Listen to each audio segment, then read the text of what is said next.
Welcome all. Thank you very much for joining us for this webinar on what's next to grow your business. We're going to take you through roughly 30 minutes with a 15-minute Q&A. There's quite a lot to get through, so it might just go over the 30 minutes. But Sasha, could you go next slide, please? Okay. So quick overview of what we're going to do today. So at Mazars, we've spent quite a lot of time designing what we call our high growth, high performance program, which the name's on the tin in terms of what it does. Excuse me, specially designed for any owners and leadership team of a privately owned business, which you'll hear us refer to as POB quite often. A really important point, I think, for us, myself and Guy, to get over to you today, and we'll do introductions shortly, but just quickly is a massive value, I think, to you guys on this call and to our clients is probably what we see behind the curtain. So we're in businesses day in, day out, all going through various life stages within the business. What we see that works, what we see that don't work, probably has a huge value. So for today, we are talking at you just by virtue of what the format is, but what we'd like to do is just to show you a light touch of the typical things that we see working when it comes to growing a business. And we'll touch on things that we've seen that also don't work when growing a business. We'd encourage and ask you to get on the comments, ask any questions as we go. We'll try and pick them up, but if not, we'll get to them at the end for a Q&A. So in terms of today, we'll do a very, very brief bit in terms of who we are, but what we'd like to focus on, and if you could all start thinking about this now, is in this session, we're going to ask you what we think, or what you think your top 3 challenges are when it comes to growth. And we're going to ask you to scribble those down, and we'd love you to share them in the comments. As we go through the session, we'll hopefully pick off quite a few of those challenges. We'll share with you what we typically see as well.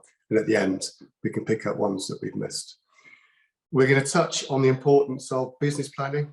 When we say business planning, we don't mean war and peace. We like plans on a page. And we're going to talk about the importance of aligning what the business owners want personally with the business. We refer to it slightly cheesy, but as a North Star, which we'll come on to. And then we're going to look at what we think are the key things, 2 most important questions, any growth plan. And if we have time, at the end, we'd like to touch on how you use your brand as an engine for growth. Hopefully that makes sense and sounds interesting and we don't lose loads of people right now. So next slide, please, Sasha. Okay, so for those of you on the call, if you could only get one thing from this session in terms of advice, what would it be? So we'd love you to, in the comments, just pop down one thing that you'd love from this session. For Guy and myself, what we typically see here is the word clarity. Is people looking at growth. There's a lot going on in the business, a lot of moving parts. That take a moment, take a breath, and just have clarity on what needs doing by who and in what order. So in terms of introductions, from our point of view, Sasha, next slide, thank you, brilliant. So I'm Adrian Gill, get known as Aid, and Guy is my fellow panelist, give away Guy.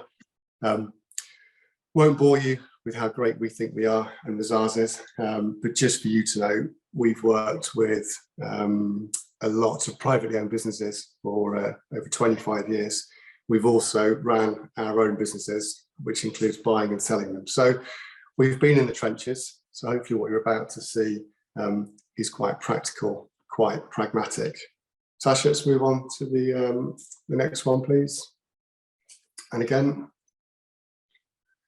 so many of you on this call will know of Mazars. Bear in mind, most of you or a lot of you are existing clients. But the bit we wanted to really sort of focus on, drive home, is just how many privately owned businesses we work with.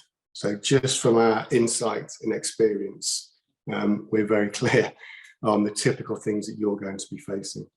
That bottom right-hand corner box, the reason that's in bold is we believe that Mazars, as a challenger brand, is uniquely positioned to be both its size and its specialisms to help companies like yours. Enough about Mazars, I think. So Sasha, next, let's get stuck in here. So Guy, over to you. So I did give you a warning. Morning, everyone. What we wanted to share with you is some of the practical things that actually you could pick up and have a crack at yourself within your own business to start driving additional growth. The one that we love doing more than any other, and we start most engagements with our clients, is a deceptively simple but question, but always creates a really, really good debate. And that question just basically, as Aid said to you, is what currently, as you see in your business at the moment, do you think are your top 3 challenges to growth?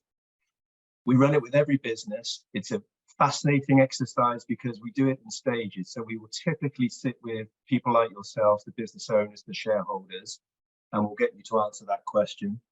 Independently, we will then talk to the management team in your business, and do that separately and see what they come up with.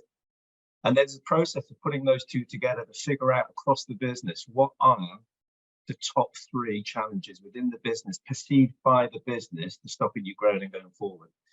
So some of those will be things within your gift, some of them will be things outside your gift. But what we do find a lot in businesses, especially those that haven't switched to a culture of growth just yet, there's not actually an agreed list of things to tackle, particularly that everyone agrees on, that you're all lined up to, and even more importantly, that you've got people assigned to over the next kind of 3 months of work. So it's an interesting one, we think.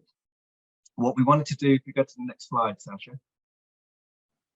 So we're not going to pause on this for ages, but we just wanted you to literally think now in your own mind, if we did sit you down in a room and say, draw up the top 3 challenges in your business, just quickly, what do you think those main headings would be? It's worth just having a crack at this, because what we're going to do in the next slide, and I'll give you a couple of seconds, is actually share with you some of the examples that we hear more often than not. So if you do have a crack at it, whether it's yourself, just as you sit there now, and or you stick a couple up on the message board, it will be quite interesting for you, because then you compare yourself to what we see more often than not. So I will literally just stop talking for a second and give you 5 or 10 seconds, have to think about 1 or 2, and then we'll switch on to the slide that tells us what we see and what we hear more often than not. Guy, whilst you're giving them a few seconds to do that, do you want to just tilt your laptop, because the sun's coming in so bright, you're like an angel. That is a little bit by purpose. There we go. There we go. That's better. You're like a big starburst. Right. I think that's probably enough chance for people to have had a crack at that in their own minds or not. So Sasha, if you could take us to the next one. Top 3 challenges that we hear when we first go into a business and we start asking this question. Front and center, more often than not, there'll be talk about the lack of a strategic plan. And that's not to say there's anything in the business that's broken.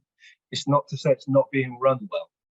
What it is saying is, if we asked each one of those business shareholders, where do you think you'd be in 3 to 5 years in terms of financials, culture of the business, size and shape, markets, all that lovely stuff, there's not a lot of clarity amongst that team. So that first thing about, looking up, agreeing long-term aims, would we sell, would we buy, are we growing, how fast, to what are we doing, how aligned is everyone on that page? So we hear that one a lot. What we also hear is a lot about, mostly when we think about planning in our business, we look at last year, we add or take away 10%, depending what the world's doing at the moment, and that's pretty much the plan going forward. And again, it's not to say it's broken, but for a business that's looking for aggressive organic growth, probably need a little bit more structure, a little bit more clarity around that. So there's often a lot of noise and a lot of discussion about that clarity one, especially when we get down into the kind of management team. The second one we've got there is the dark arts of marketing and sales. So again, a lot of business owners will sit there and say, we've got a decent, 6-figure budget that we spend, both in terms of media and all the sales and the marketing team. When we add it all up, hand on heart, do we know how effective that spend is? And we've really got metrics that tell us, if I dialed it up or if I doubled my money, I would double the performance. So we're often asked to come into a business through that door, in fact, where the sales performance is perhaps stalled, where marketing's not doing what it used to do. So that's often an area where people will put that up. It's an aid or smile at this, because when we do this specifically with the sales team, we can almost guarantee between us that the first thing the sales team will say, marketing aren't performing. We haven't got enough leads. So depending on who you're talking to, more often than not, you'll get a marketing and sales kind of criteria up there for a challenge to growth. And then the last one, which we hear quite a lot of, is, and we suffer this ourselves as business owners and entrepreneurs ourselves, we're often too far down in the weeds. So are you getting dragged into decisions, meetings, business operations that you certainly don't want to be, but probably shouldn't be as well? And is that management team underneath you supporting you, challenging you, taking things off your desk so you can think strategically and get back to the first one we talked about there? So different flavors of that whenever we're in with the business, but we're pretty confident that one of those three will usually surface from that first kind of simple question. Anything to add on that, Aidan? Do you think we've... No, I think that's spot on. Brilliant. So it's a really interesting one. If you have done it yourselves and you've now compared it to any of those, be really interested if we've duplicated what you've got as well. Let's look at that in the answers and the message board. But it's something that you can do yourself. So Sasha, if you ping us on to the next one. There we go.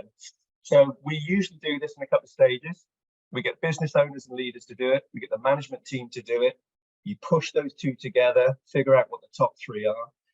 Then you look at your business agenda, whether it's your board meeting, your biz dev meeting, however you run the business, an operations board. How is that board literally figuring out and challenging some of those three kind of issues that you've identified? So in terms of a real easy, simple, practical steps, we've mapped that out for you. Sasha, on the next slide. So the trick is you get each of you to do it at the same time. We use whiteboards an awful lot in our business, but you could do it on a side of A4 on your iPads. The trick is, and we have fun with this, because you're not allowed to copy or see what anyone else has written. So you have to do it independently at the same time, and then you do the big reveal and have a look at it. Don't tell the management team what you guys came up with. Run the same process with them. They're not allowed to copy and see what they come up with. And then compare and contrast the two. See what's important, see what's not. There will be some in there that are external and can't control, but there will be, almost guarantee this, some internal ones that are within your gift to fix. And then it's just a case of taking that back to the business and going, how are we going to start addressing some of these? So really nice little process, very simple to do. I would really stress that it's so deceptive. This simple question can change the culture in a business, and that's one of the most important things. If you're in a business and you want to move it into a high growth kind of culture, even just starting this process will really have an effect on your management team. So we love it from that point of view as well. Perfect. Next slide, Sasha. What's really nice is from that exercise that Guy's is taking you through, quite often the focus is on the here and now. People will be answering what their top three challenges are right now. What we've seen when it comes to growing a business is the best thing you could do is to actually have something to aim at. So it's great to have top three challenges for now, but if we can paint a picture of what good looks like in 2, 3, 4, 5 years, whatever the time frame is, sometimes you'll have different challenges come out.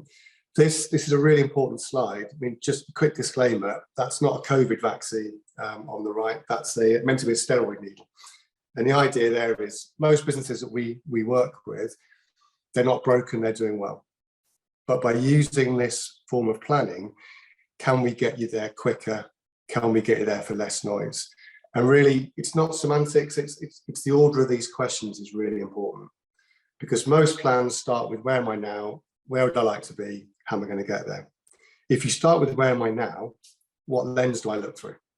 Whereas if we start with where we want to be and we really put some colour to it and we lock it in, we can now look at where we are now and then we can look at the most efficient way of getting there. So it seems quite a simple question, but when I meet business owners say there's 2 or 3 of you in the same business and you're different age profiles, the question I love to ask is, you may not be thinking of selling your business, but if you were, would you rather have £5 million in 5 years or £10 million in 10 years? And the reality is we often get met with a and a number. So the is the key point there. So what we're first saying to the owners are, what is the main gig? What is this North Star? So Sasha, next slide, please. So 3 different scenarios you can look at to say, what's the gig? Is the main gig you want to sell the business and you want to look at retiring off, whatever your version of set sailing may be?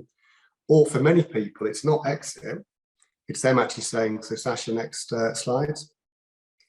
I actually want to grow the business. I'm not ready to sell it. I'm enjoying it. I want to actually grow it. Well, the third one, which is not a flippant one, so Sasha, thank you, is I just want Fridays off. I really enjoy work. I enjoy my staff. I enjoy most of my clients. I would just like some time back. And post-COVID lockdown, we've seen this one become much, much more prevalent. Next slide, please, Sasha. The main point being is each one of those ideal North Stars is a very, very different business plan. If you're going to sell your business, you'll do things differently now, even if it's 3 years away, than if you're looking at pure growth or time back. So that's why it's really important that we look at aligning those 2 together. Thanks, Sasha. So the obvious question for you on this call is to literally ask, where do you want to be personally? Does that align to the business? But really, really importantly, can you hand on heart say you've had that conversation in depth with if you have fellow shareholders, and have you discussed scenarios? And Guy's going to show you very quickly a way we often do that. Thanks, Sasha.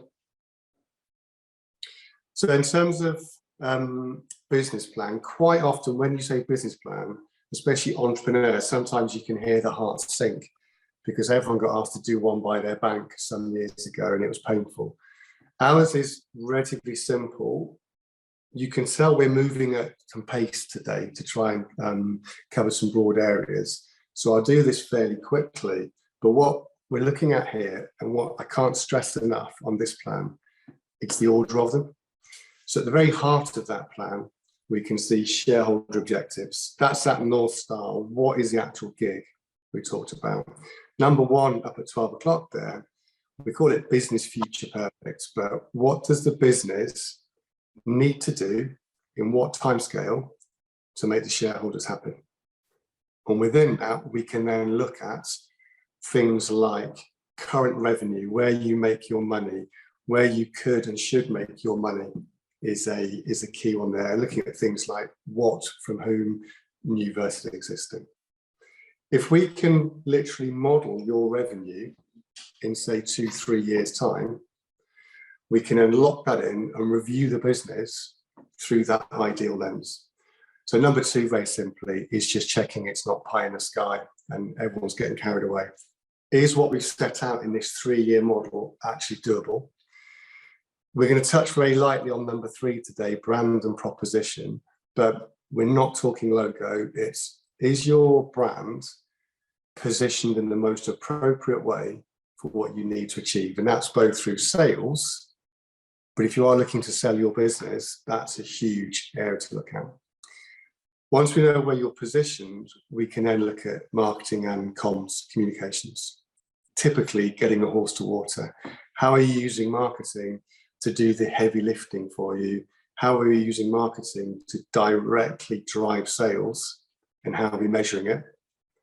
Then we get to number 5, which is once you're in front of these right sorts of clients and prospects, how are we actually selling to them? How are we looking at pricing? How are we looking at sales plans?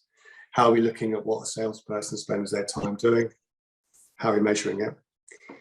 Once we have a view on that, we can then finish on basically the kind of back office functions, both now and for what the growth needs to do. So are there efficiencies to save money operationally and also finance? I appreciate I've done that really quickly. We usually spend a couple of hours just on this, but the point at the top where it says, should I be on TikTok, is quite often, if we meet at dinner a business owner and they know what we do for a living, I often get asked that question, or should I be on TikTok? Should I be on what's Twitter, X now? Reality is I haven't got a clue unless I've gone to that order. If I know what the business needs to do, if I know what your revenue needs to do, if I know who revenue is going to come from, I can now answering a marketing question, which is about a channel, should be on TikTok. So the running order is really, really important of that plan. Thanks, Ash. Oh, sorry. I was just going to say in the questions, one of the questions is, what are the marketing KPIs that you live and die by? I think great question, but I would refer back to that business plan and to go that there are a few, but until you've done that process, it'd be really hard to nail them down and to actually figure out what they are for you. Guy, did you say marketing KPI? Yeah, marketing KPI. Yeah, I mean, to go in there, it's definitely going to have return investment as the key metric. But to Guy's point, what is return and what is investment? That plan we just showed you would tee that up. But yes, it's a good question. Right, so Guy. So taking that really from what Aid's talked about there as well, what's the North Star? What's the guiding principle behind the business in terms of growth? Where do you want to get to? Again, we have some embarrassingly simple frameworks, but they just start really good conversations, which is what we're aiming to do. So Sasha, if you move us on to the next, this is a framework we use with as many shareholders as you may have, with the management team, whatever's the most appropriate mix for your business, the people who are going to drive it forward. And we literally put this up and we sit with them and we say, from where we're sat at the moment, in terms of your role, your income, your shareholding, where do you actually want to get to? What are we aiming for over the next period of time? And if you can get those out and have honest, open discussions between you and your business kind of owners, it creates the future perfect that we're looking for, that we need to figure out what the business needs to do. So first things you've got to figure out is what is your timeline. And typically we'll in a growth plan look at between 3 to 5 years. Anything more than 5 years kind of feels a little bit fluffy and a little bit out of anyone's control. And to be honest, we're talking about numbers that are a little bit made up at that point. So, but for you as business owners, from where we're sat now, what's the most meaningful next chunk of time? So that goes in the top right-hand column. And then the other really interesting one is to say, what role are you playing in the business at the moment? If it's your business, if it's what you go and do more than anything else, more than your leisure time, you should, in theory, be able to create a role that you actually enjoy, that takes the best parts of what you want to do and makes the best of you.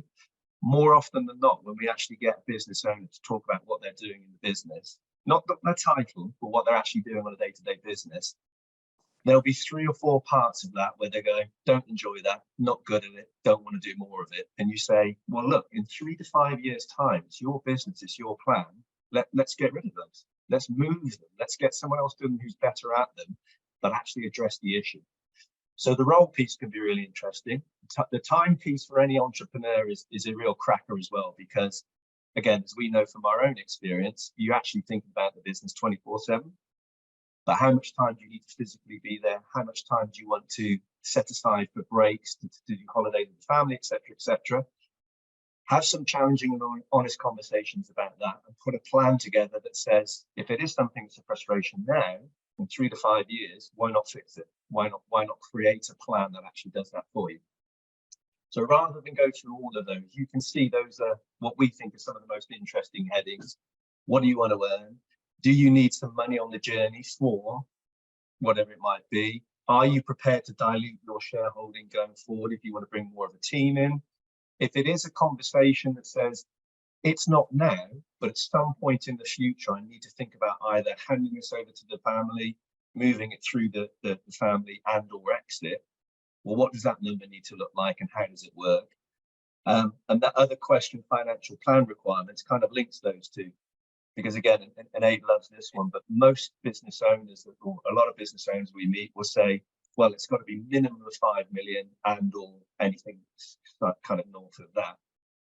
But when you actually say, well, why and for what, there isn't necessarily those two plans linked. So it's quite interesting to talk about what are your real life financial plan requirements versus what's possible from the business.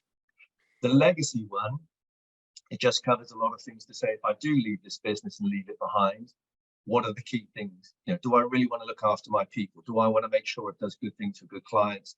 All those lovely things you can add to in legacy as well. Right, can I just, and sorry it's a negative, but one of the things that we've seen with high growth businesses is everyone sets out on day one doing a certain role. As the business grows, sometimes sadly, the business outgrows some of those people. And it starts to become a really tenuous issue that if all the shareholders always earn the same money, as the business grows, if someone's suddenly either in the business time-wise a lot more than someone else, but earning the same money, or if their role becomes more invaluable than someone else's, we start to see things festering. Using this framework where all the shareholders are writing down their ideal role, what they'd love to be doing in their time, and keep doing that on a sort of annual basis, it's a really nice way of just stress testing and having maybe an awkward conversation potentially to make sure that everyone's still being paid relevant to the role and the time they're doing.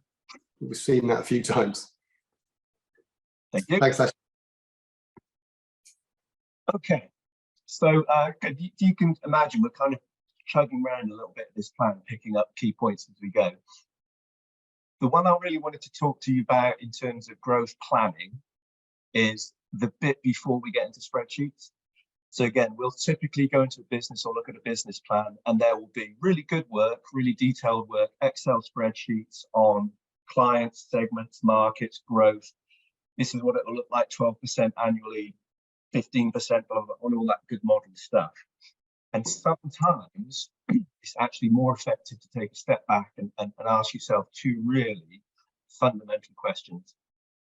And from our personal point of view, we'd rather see these two fundamental questions answered in any business plan, really simply, really straightforward, than go into loads of spreadsheets and loads of Excel.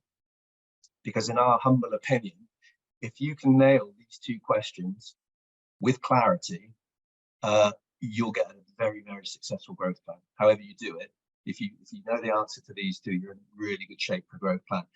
And again, we've seen this work in corporate multi-billion-pound businesses ask these two questions right down to the sole trader. It's essential for them. So, not to overplay it, but to say needs a drum roll. Can't do nice on here, can we? Probably not. So, the first one. Sasha, if we can go to the next slide, please. So, sounds really simple, but do you know which client segments, which types of clients you have, and of all the products and services you have on offer, which ones of those have the most growth potential? Blindingly obvious and really, kind of simplified, but it's a really fundamental question to ask yourself. To understand which of the client segments, of all the ones that you may address, and all the products and services you've got that you could offer to them, which ones have the most growth potential going forward? The next question is one that's often overlooked in a growth plan. If we go to the next one, Sasha. Thank you. Is the assumption on a lot of growth plans that we look at, that's all going to be new business. We've got to go to new markets. We've got to go to new client sectors. We've got to get new products and services. We think there's another question before that, which is, of your existing clients, how many of those who know, love, trust you could actually buy more from you?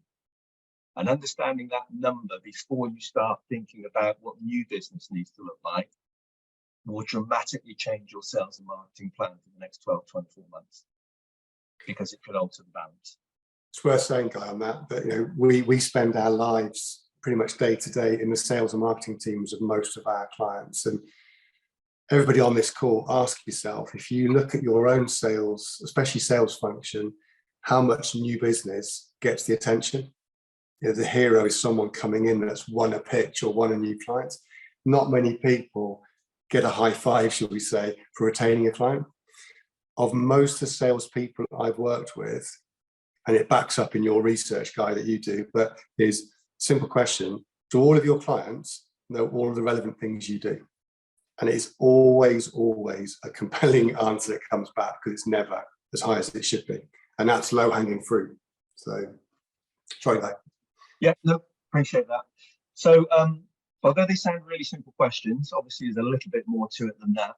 And again, we've got a simple framework that we're going to share with you on the next slide that helps you move out of the Excel spreadsheets and literally as a team to be able to look at a whiteboard and go, where actually are we winning our business? Who's most important to us and what should we do more of?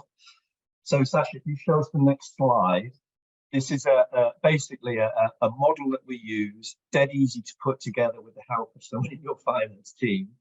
But all you're really doing in this is saying, across the top of this matrix, who are my key target audiences that I talk to? Now, whether in consumer or in business to business, there will still be descriptions of the kind of people who buy your products and services at the moment, literally who are spending money with you as we sit here.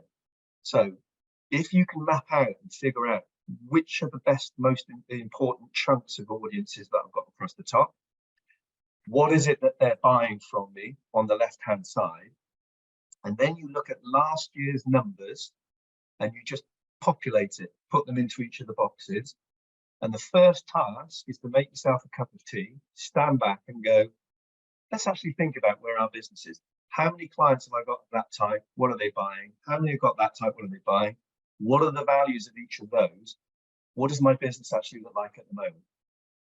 That will give you clues to then look at it and go, well, that's interesting because actually I haven't even asked the sales team to be talking to those guys much, but that seems really profitable. There's loads of them and we've got a great proposition. Oh, and by the way, they don't even know of the new products and services we're bringing out next month. What would that start to look like? So this is a board that we do, that we rub things out, we add numbers back in and do a real top line bit of growth modeling to figure out what is the size of the opportunity in the business going forward over the next 3 to 5 years.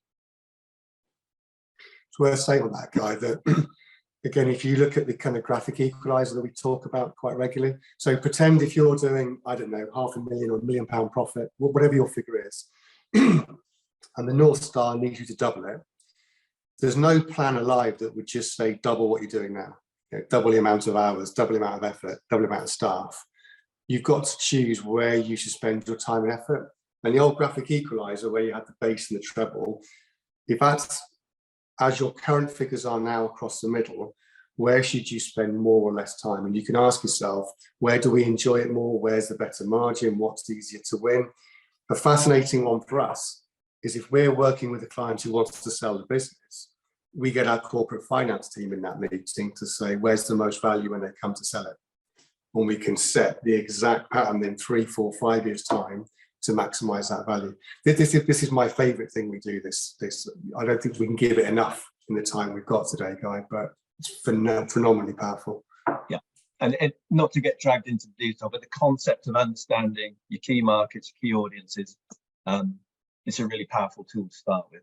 Just to leave you with something on that, rather than a bit of a complexogram. On the next slide, we just kind of broken that down to say, if you do want to have a crack at that, it's about, you look at last year's revenue split in your business overall and literally just run a report that says, of all my clients, who spent most from top to bottom, and what did they spend it on in terms of services. So you might need to do a bit of regrouping, and we'll often come into a business and help them group that kind of revenue either by clients and by product and service. Well, that will give you the core data to then fill in your own matrix, to stand back from it and go, what's the average value of a client in a different segment? Because they will change as you move along. And how many have you got in each of those? And what happens a lot in this process is a client will suddenly sit back and go, actually, I'm a bloody expert in that sector. I didn't realize it, but actually, you look at that, we've got real niche sector expertise in there. What if we went deeper into it? And you'll probably end up with 3 or 4 of those that become quite interesting. You then can also look at other new markets that you might step into. And as you go through the services, as Aid was saying, or the products, you'll probably see a few where you're underselling. You're not making everyone aware of what you've got. So that plan really, really helps the sales team spend the time in the right place, helps you spend whatever you're spending on marketing in the right place. The final thought on it, and again, you'll see it from the other one we do, it's really interesting to get you as the owners to think about it, come up with a plan and land on a number and say, we think this is the opportunity.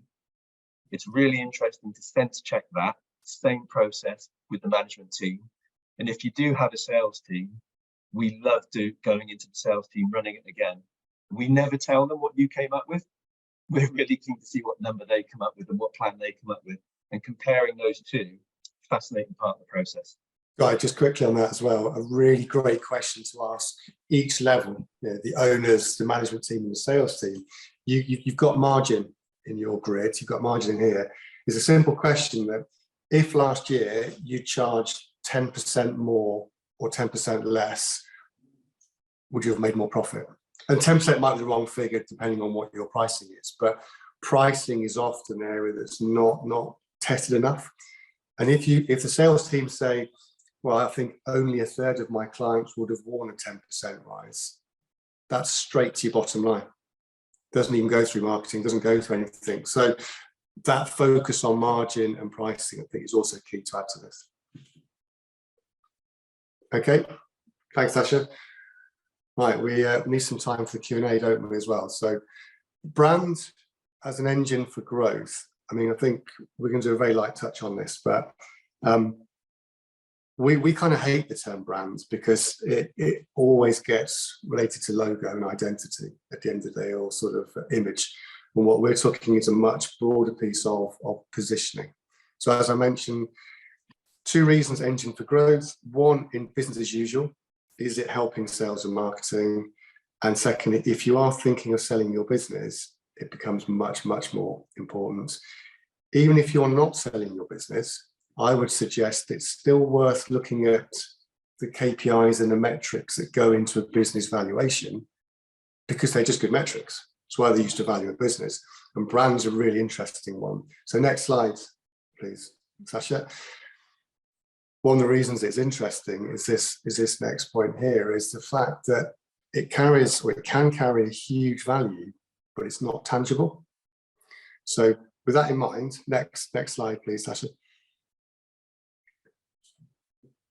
This is actually quite a sad thing from a human being point of view. So outside of war, famine and pestilence, brands is the largest driver of human behavior, and it can make us buy irrationally, or at least not using logic. So, okay, so if we go to the next slide, I've kind of told you that brand's not about, it's not just about my logo, but what's the difference between these two pictures? And if you bring up the transition, please, Sasha, it's quite, and the next one, it's quite obvious that you're paying £4.85 because of that Starbucks logo, that Starbucks brand. But if Starbucks brand was not a mermaid and it was a dolphin, would it affect the price? And the obvious answer is no, it wouldn't. So it's not about the logo, it's about what Starbucks brand represents. Don't get me wrong, the logo is very, very important. The image is very, very important, but it's the very last thing we look at. It's not the first thing. Next slide, please, Asha. Some of you on the call, and if it was interactive, we'd have got you to answer it, but some people might have disagreed with my statements about brands influencing behavior. And a really nice acid test is to think a car is typically the second most expensive thing most people purchase outside of a house. So you would think that's when you would use the most logic and reason, because it's the second most expensive thing you're going to purchase. So pretend you've got a budget of roughly £30,000. If you're using nothing but logic and reason, you would play top trumps like this. You would look at your budget. You might change your scorecard down the side of what's important to you, miles per gallon, speed, storage, whatever it is. You look at the market and you choose the best car.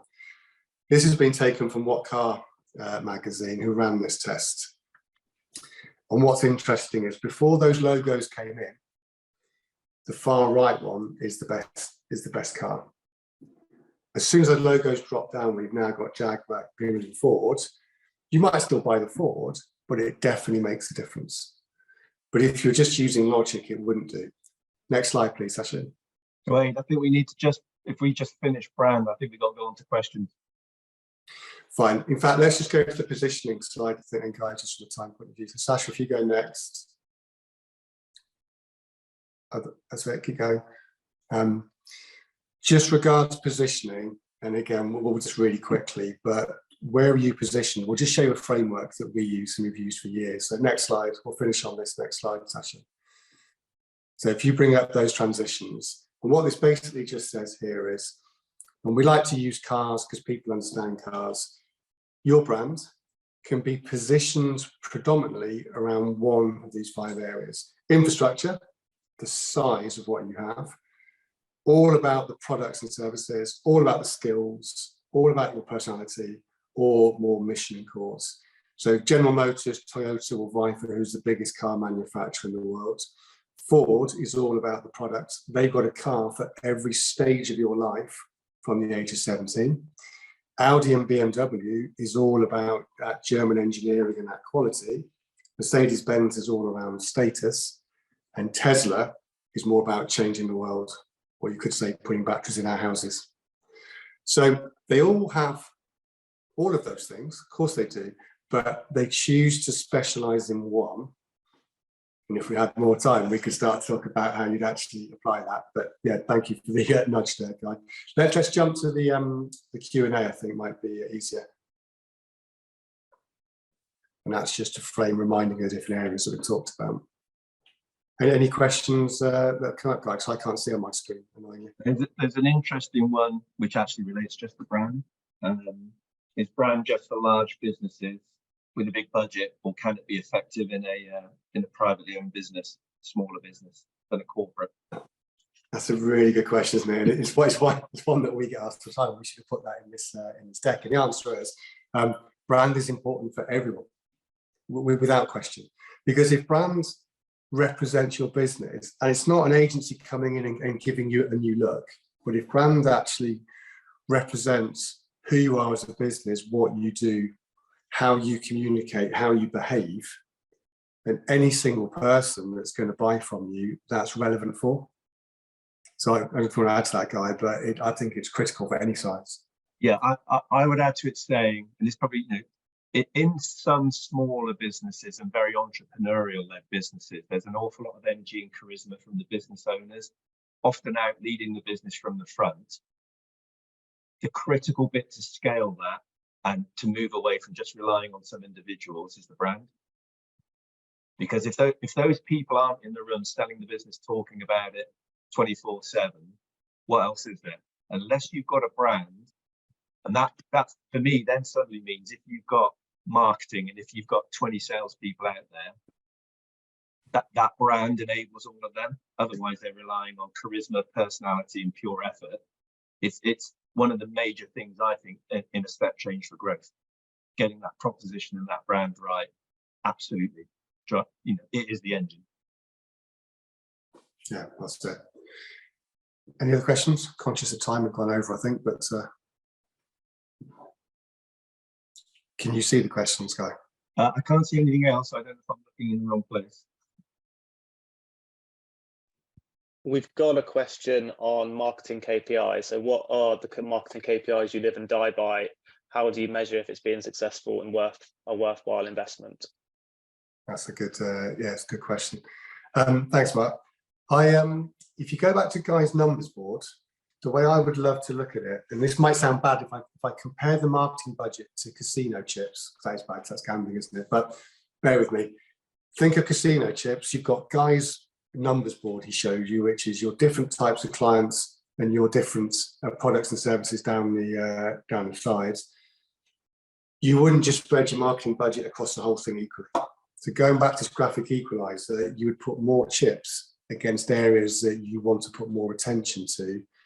From a KPI point of view, I would say keep it really, really simple. Can you measure how much it costs for a lead and how much it costs for an acquisition? So how much do I spend to get someone into the building, let's say, and how much does it cost for me to put them over the line? We are massive, massive believers when it comes to marketing, do the basics really well. Do less moving parts, the better. If you've got that plan that Guy showed you, that should probably give you just a few KPIs and focus on those. But I would say it's about being directly aimed at activity, not just a marketing calendar of I've got exhibitions, I've got a brochure, I've got a website. Having it, every single penny you spend on marketing, you can justify it in Guy's numbers board. It's actually aimed at revenue. Guy, anything to add to that? Nailed it. Thanks. Mark, any other questions before we? 'Cause I'm conscious we've gone over a few minutes, haven't we? No other questions. One thing obviously to note is this is the first webinar in a series as well. So all the details on our website for the What's Next series for what's upcoming. So have a look on that. Obviously our LinkedIn channels as well to make sure you're up to speed of any other bits and bobs around this the campaign we're running around what's next for the future of your business. So I just thought I'd drop that in as a plug for the series, but I'll hand over to you guys to wrap the session up. And I think what we'd be really keen to do is literally, as I mentioned, today has been at pace. So forgive the fact it's been kind of bang, bang, bang. We want to cover a few areas just to give you food for thought. That's all been taken from an actual program that we do. And this is the actual, if we're spending a day with you, typically a day with the management team, we've got this program. So didn't want today to be a sales pitch, but just let you know, if you did find it interesting, please drop us a line. We'll have a chat and then just see. We can give you some pointers to do it yourself, or if you'd like to work with us, we can talk you through the sort of things that we typically do with clients. But other than that, it's a thank you from me. Thank you for your time. Guy, anything from you? And it's a good night from me. Lovely. So thank you all. Thank you for your time.